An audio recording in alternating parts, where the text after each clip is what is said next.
Warning: some contents may be disturbing. Viewer discretion is advised.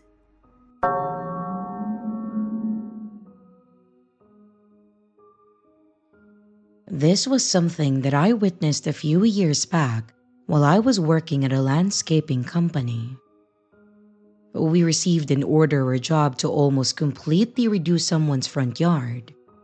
It was kinda sloped, so he wanted it to be leveled out. He wanted a rock bed around the house, a garden of some sort surrounding a tree in his yard that's bricked off, as well as a couple of other small details here and there. I was actually assigned to go out to the property with one of our leads to get an idea of what he wanted, to plan it out and make sure that it was achievable. I remember the guy being very polite at that time. He explained things very well, like he had some sort of experience in landscaping too, judging by some of the verbiage that he used. And once we got it all plotted, we showed him the details of the blueprint of his yard in our plans.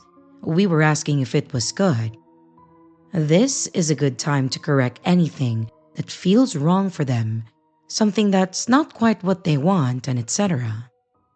However, he said that it all looked good and then thanked us for our time. We scheduled the actual job and we were out there about a week later. There was a decent-sized group of guys out there, including myself and the manager or lead, that was with me when we did the draft. We all were updated as to what to expect and what the job was, and not to mention, the lead was always there to direct us on what we had to do, so we definitely weren't going into it blind. As we started the work, we did some basic outlines and still tried to involve the owner to make him check off the work along the way. He greeted us when we got there and began. But then he was just in his home for the most part, which was fine with us. Most of the time, if they were home, they stayed inside but occasionally looked out the window or came out to see how it was going. But he did not. He only came out if we requested him to. So when we did, he checked off the outlines and said that it all looked good, so we continued the work. The yard wasn't huge, so we were actually able to complete most of it in that single day, other than a few things to top off the yard the next day. As we were picking up our supplies and equipment, the customer, I'll call him Rich, came out of his home as the lead requested to check the work and get his thoughts. He looked pissed. He walked around the side of his house, picked up a rock, and then threw it back down. He walked over to the flower bed and ripped out one of the flowers. He then proceeded to yell at us about how it was all wrong. He said that we got the wrong rocks, that the flowers were supposed to be a very specific color.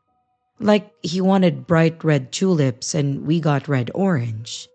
And he even claimed that he could tell by standing on the ground that it was still angled. We dug a line as to where to level it and had him check it off, and he agreed that it was good. However, the customer is always right, so we apologized and told him that we would get it all corrected tomorrow. We even had him write down the very specific rocks that he wanted, so we knew to bring the correct ones. Later that day, we had a quick meeting with the owner of the landscaping company that turned into a bit of a lecture. He talked about how he was disappointed in us due to the job that day and that Rich had called him personally to complain. That's when he shared with us that Rich was a good friend of his and that his friend had a lot of money. And that's why it was so important to get this job right tomorrow. Because if we didn't, then we would all be reprimanded or even fired. A little annoyed that this guy was getting special treatment, we all just agreed to do better the next day, and then we headed home. So now, the same team of us are out there the next day, redoing and completing the work. We clarified with him when we started that we had the right rocks, and he agreed.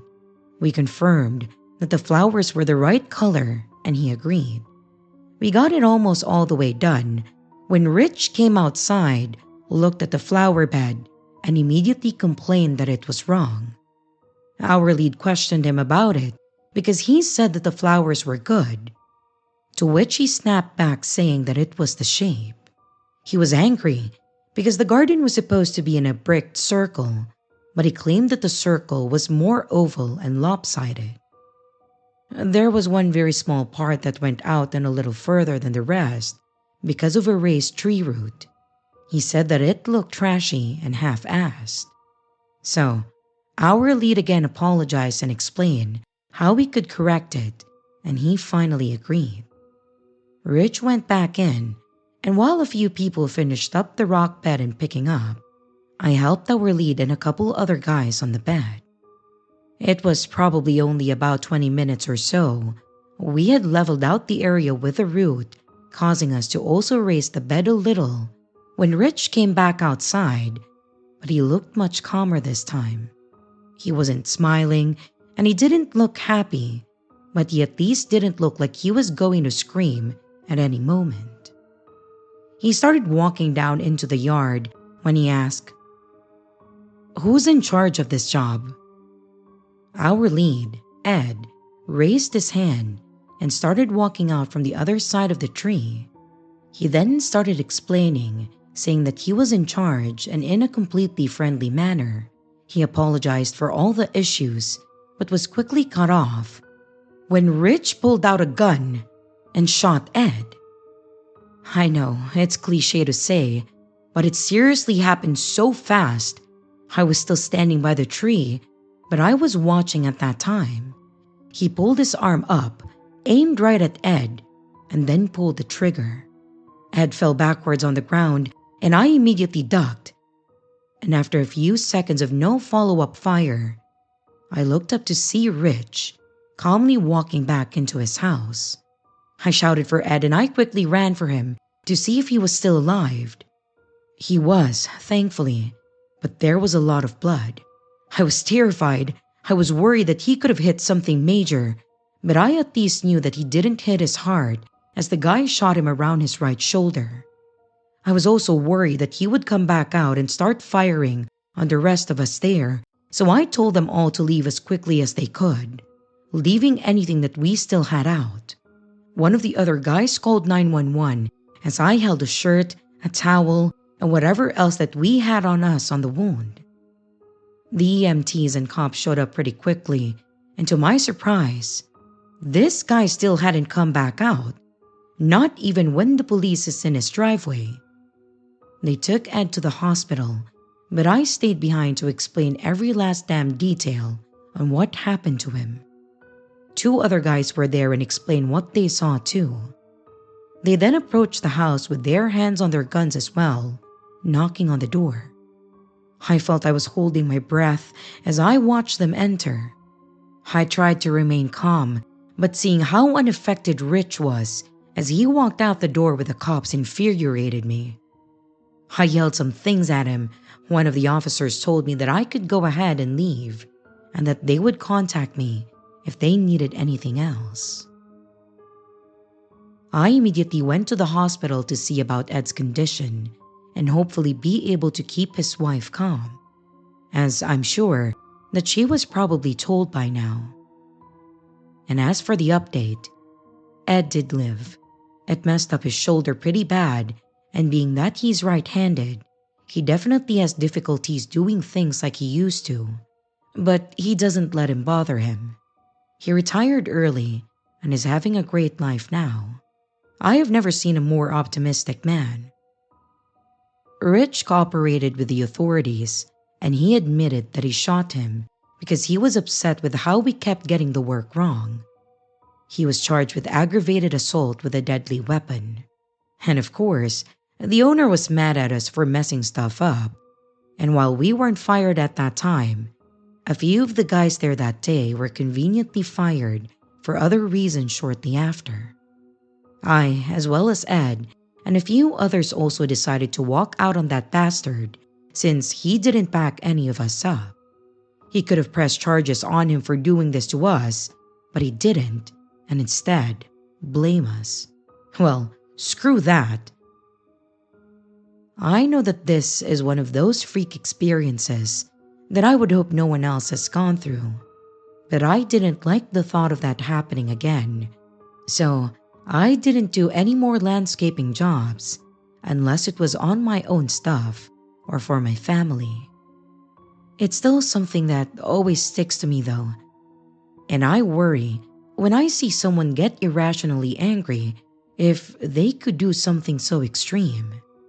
So, there's my story, and I hope Rich lives a very lonely rest of his life so he doesn't do that to anyone else, and most importantly, I hope that we never meet again.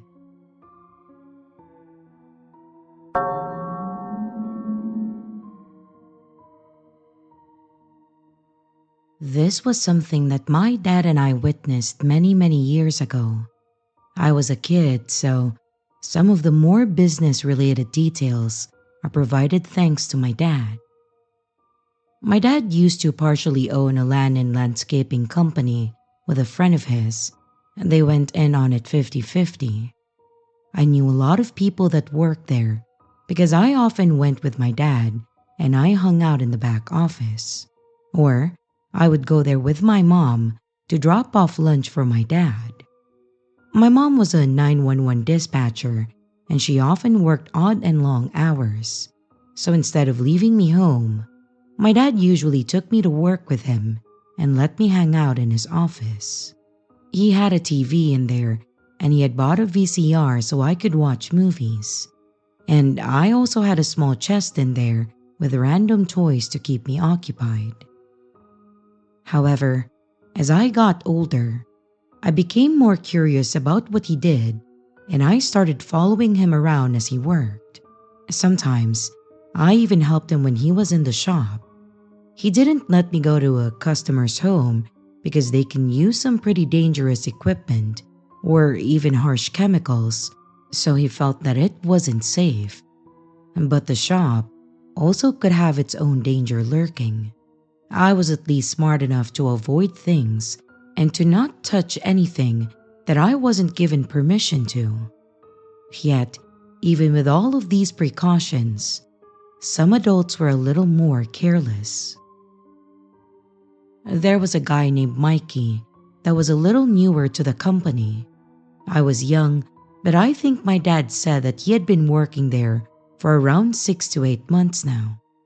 He was also a younger guy compared to my dad and some of the other people that worked there. I don't know if it's related or not, but he also was a bit more carefree. He never seemed to devote his attention to the one project that he may be working on. He may have been watching TV that was in the shop, and he may have been shouting to someone else like they were talking or joking around, not out of danger. And this stuff has also gotten the attention of my dad and the others.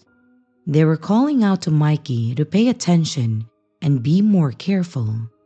He again would always brush it off like he wasn't doing anything wrong.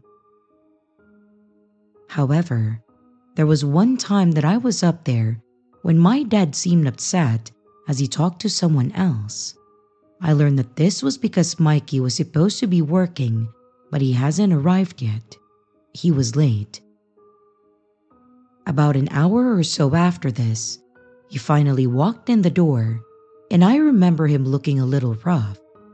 They all had matching shirts, and some had vests, and then they wore whatever pants or shorts they wanted.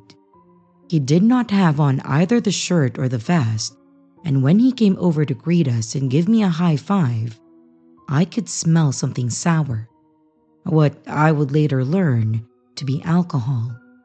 He was drunk, or at least still reeked of the previous night's activities.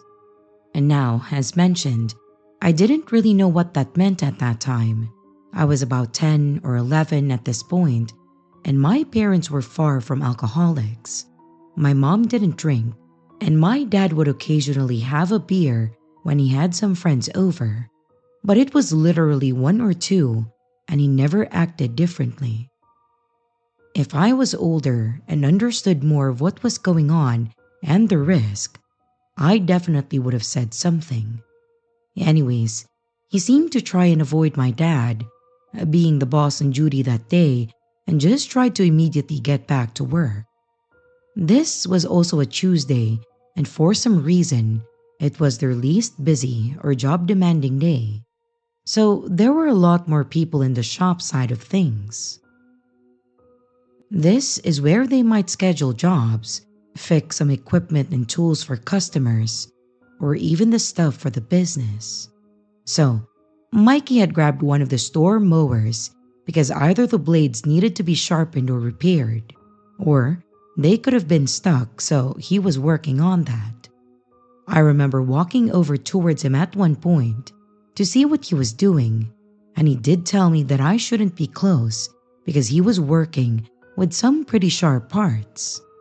I started asking him a few questions about what he was doing, so he began answering them, I think causing him to forget about telling me to walk away. That was about the time that my dad walked over to tell me about the same thing, while also getting on to Mikey about being late and then being drunk after he noticed the smell. My dad seemed pretty upset and told him that after he finished what he was doing on that mower, he wanted him to go home. He tried to reassure my dad that he wasn't drunk and that he would be okay, but my dad wouldn't hear it. After that, I walked away to kill time doing something else.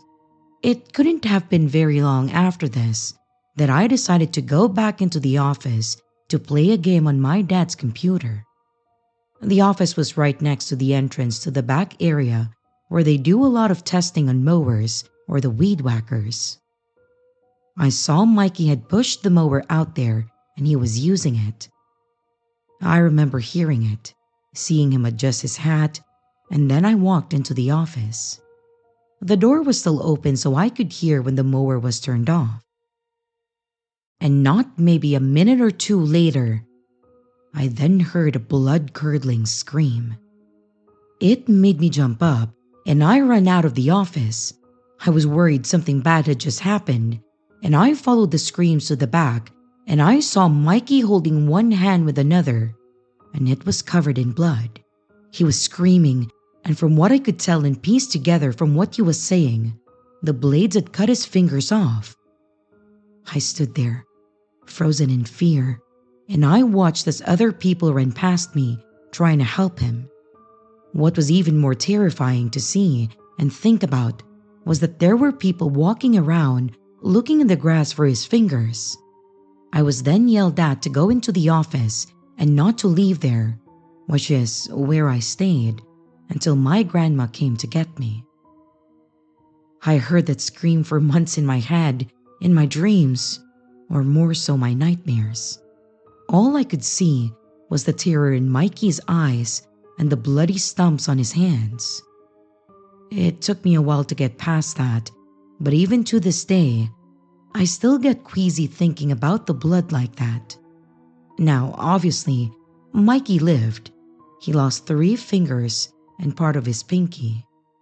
They were able to save 2 of them and even reattach the nerves or whatever so that they are usable. But the strength isn't 100% back. But the last one was way too mangled to be saved. I got to see him when he came back into the shop a month or so later. The scars at least looked pretty cool, and he stayed very optimistic about it, at least towards me, joking how it looked like he was pieced back together with other parts. My dad later explained to me that the mower he was working on was pretty old and didn't have like a safety thing on it, so when he thought that it was actually off, there was still a kill switch thing that he had to flip before you did anything with the blades. He didn't toggle that switch, and when he went back down to check them because they had stopped moving or something, they kicked on and you know the rest. He said that it was a pretty big eye-opener for a lot of things for them. They replaced any outdated mowers, so they used all the same ones with all the bells and whistles. They also went through a lot more safety measures to prevent any other accidents to this day. And that was still the worst event they ever had. I always knew that my dad worked with some pretty sharp and dangerous stuff, but that even really drove it home for me. And now, even as an adult with my own kids, I don't even like them being in the yard when I'm mowing. You just can't ever be too careful.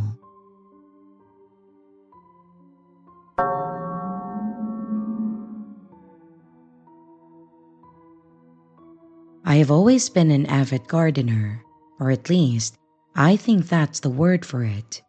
I'm not one that actually does things like fruits or vegetables, but I've always had a green thumb when it comes to flowers and bushes. I've always found joy and peace in cultivating plants and spending time outside, especially during the early days of spring.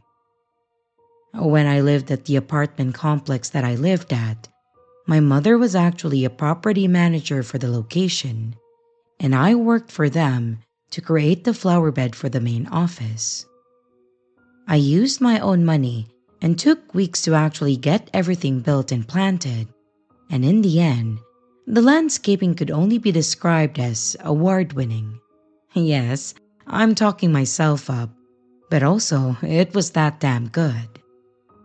When I bought my first home, I just couldn't wait to personalize my front yard and to create this beautiful and welcoming atmosphere for everyone who passed by. My house was quite small, as I was the only one living there, and it was perfect for me. The yard was big though and open, and there was a huge spot open on either side of the porch that I knew that I could make look really good. Well, little did I know that my green thumb dream would lead to a nightmarish encounter with a neighbor that I can only describe as an absolute nutcase. I will say that the day I moved in, I had encountered a few neighbors that were great, and one neighbor that was, let's say, a bit off. The first encounter that I had with that neighbor, I was moving my boxes and furniture into my house, and my brother was helping. It was around noon, and we were dutifully moving stuff in, and she came over to the yard and just stood there watching us. After a few moments, I waved and I went to introduce myself, and instead of shaking my hand, she asked if we were almost done because we were making too much noise. At that point, I knew for a fact that she was just another Karen that I saw on the internet. This may not seem important, but it helps to demonstrate who this neighbor was. But back to the house and the gardening. I decided that I wanted to plant some bushes in front of the windows on both sides of the porch. I decided that they should add charm and character.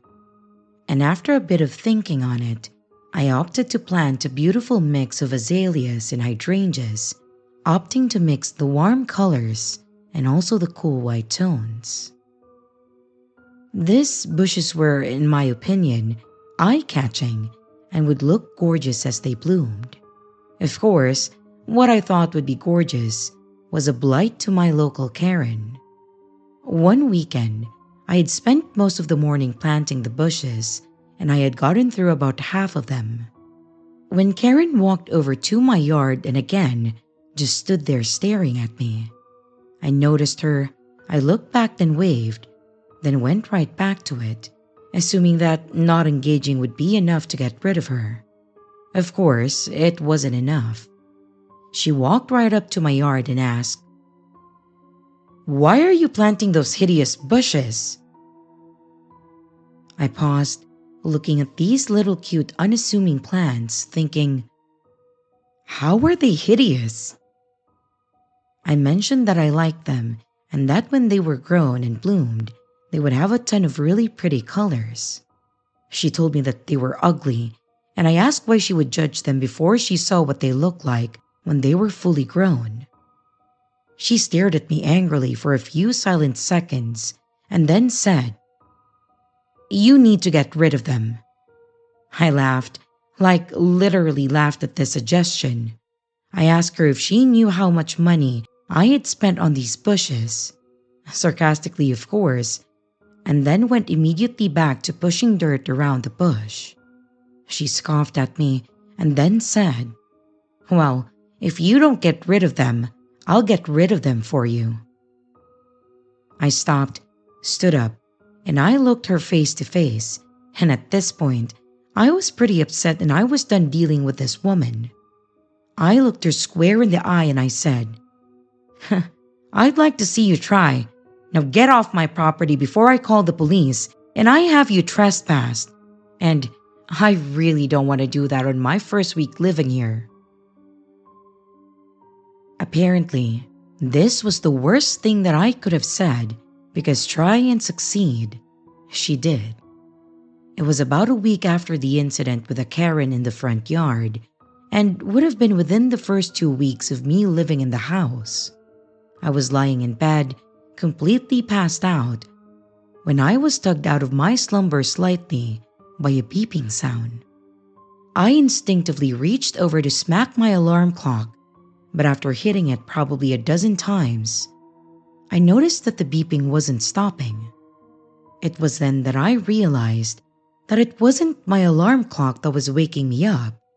It was my upstairs smoke alarm. And as this clicked, the smell of burning wood crept its way into my nose, and it all came together. Panic set in as I stumbled out of bed, fumbling with my phone to call 911.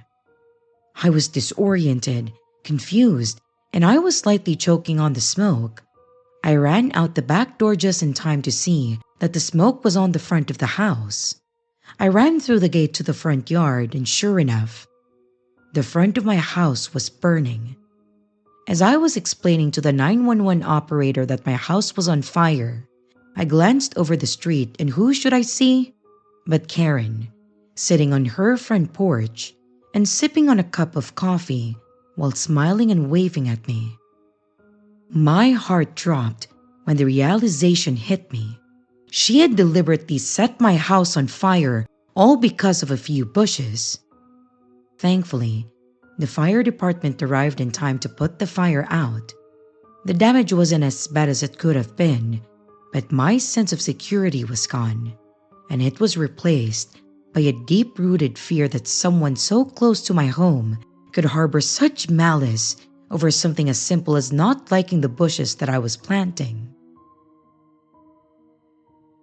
As I was standing there talking to the firefighters about the whole thing, I was approached by another neighbor, specifically the neighbor that lived directly next to me. He asked if I was okay. I told him that I was, and I explained that the damage wasn't too bad. He followed that up with, "I called the police to come out already, but I wanted to show you something." I was a bit confused at first, but why he approached me became very clear very quickly. He showed me his phone and mentioned that he had a security camera that faced out the front window that had actually picked everything up. And right there on his screen, I could clearly see Karen walking across the road with a gas can toward my house. You couldn't see her actually pouring the gas or starting the fire, but you could see her approach and then see the fire start lighting up the street and see her running back toward her house and standing there, watching it burn. The look on her face was horrifying, even in the slightly pixelated footage. You could tell that she was laughing and see that she was actually clapping and jumping up and down as she celebrated her victory. She then ran back to her house and came back out a few moments later with her coffee, and she just sat there watching her handiwork. Thankfully, the footage was pretty clear and she was wearing the same clothes as she was sitting on the porch. The cops arrived and asked a few questions, and then we showed them the footage. The whole situation was pretty clear. She committed arson. When the police went over to talk to her about things, she tried to claim that she had been home all morning and that she never left. And when she was questioned about why she smelled like gasoline, she literally told them that she liked the smell and that wasn't a crime. And they arrested her for what she'd done, determining that there was enough evidence to actually take her in for arson. The repairs were costly and it took a while, and I had to move back in with my mom for a while until it was all done. I couldn't live in a house that was partially charred like that.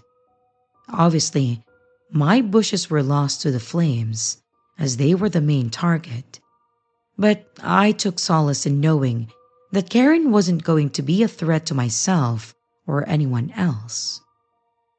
When I was able to move back into the house, I did install a Ring camera, and I actually went ahead and planted new bushes in the same spots. And now, when they bloom, I'm reminded of that image of seeing Karen cuffed and shoved into the back of a police car.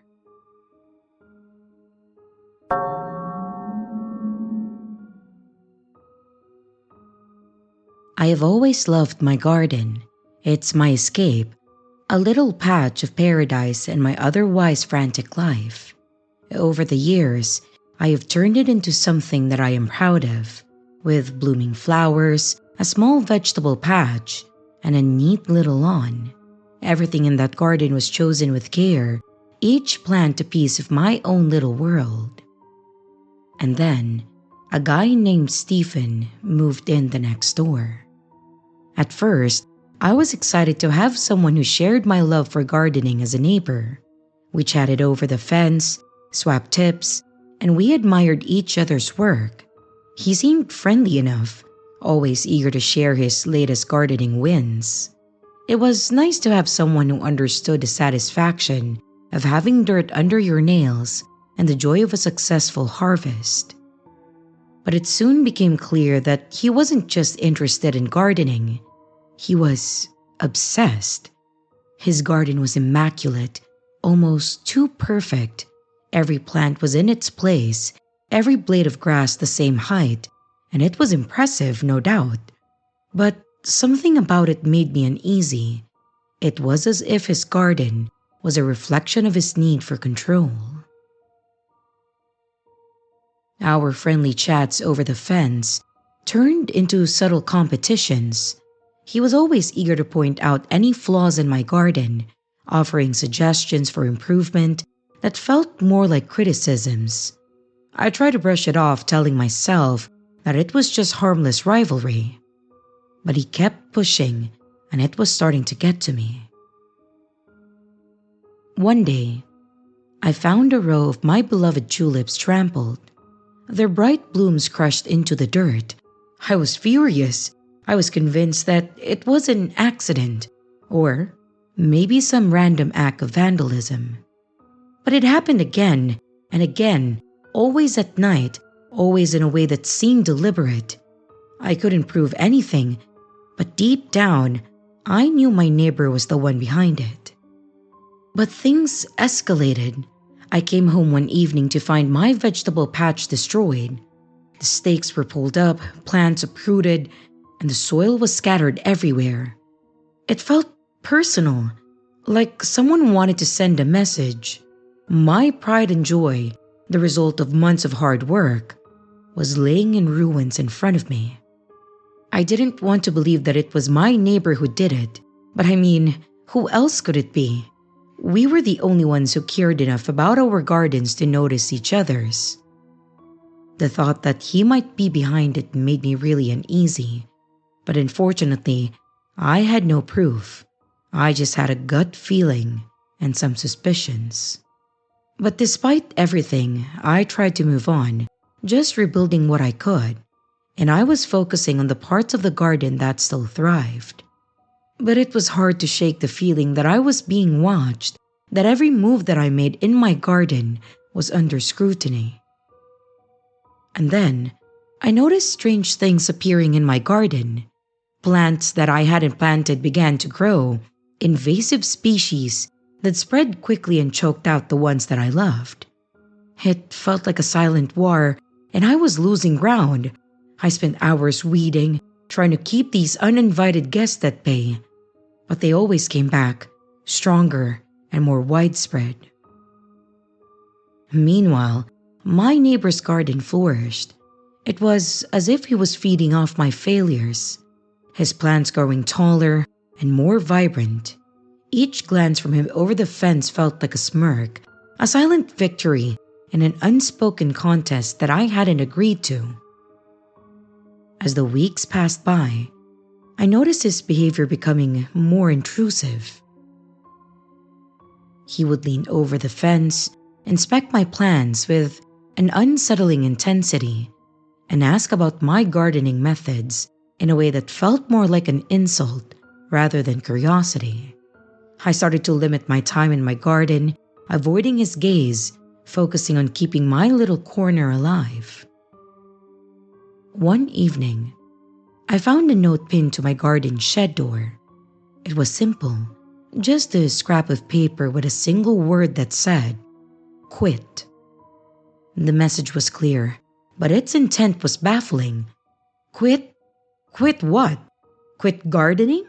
Quit competing? I didn't know what to make of it, but it solidified my fear that it was my neighbor that wanted me out of the way. I decided to install a camera to catch whoever was trespassing on my property. The very next night, I saw him sneaking into my garden, armed with a shovel and seeds. He was planting, burying something beneath the soil in a patch that he had previously destroyed. It was surreal to watch, my once friendly neighbor acting like a shadowy figure from a thriller.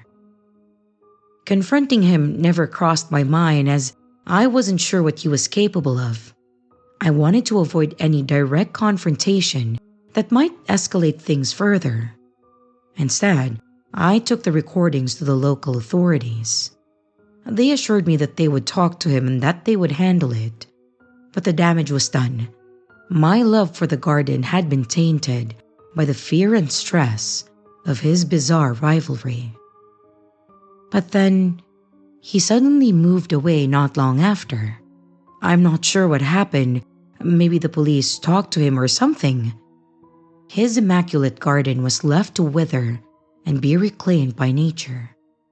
No one knew why he left so suddenly, and I never found out what drove his obsession. But the peace that returned to my garden was a relief, even as I wondered what fueled his need to undermine me. And I slowly rebuilt my garden, the place where I found solace and joy.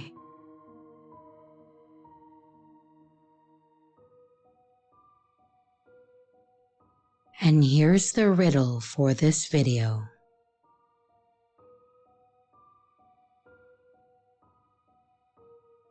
Hello everyone, it's your creepy sister here. Thank you so much for watching the video. I really appreciate it. I would also like to give some extra love to my Patreon members, my channel members, and also my tippers. Thank you so much. If you would like to extend a little bit more support for the channel, don't forget to leave a like and a comment down below. If you would like to become a Patreon member, a channel member, a tipper, or even to buy merch, check out the links in the description below. Again, thank you. And I hope you stay scared, because your fear feeds me.